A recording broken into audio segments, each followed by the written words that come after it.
അതിലമരാവതി അമരാവതി എന്നൊരു വീട്.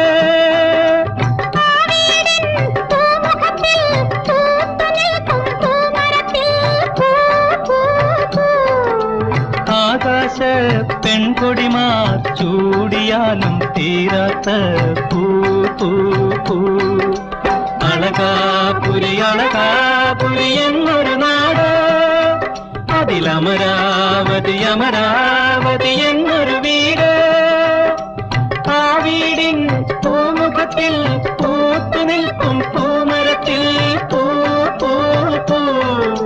ആകാശ പെൺകൊടിമാർ ചൂടിയാലും തീരാത്ത പൂ പൂ പൂ. അളകാപുരി അളകാപുരി എന്നൊരു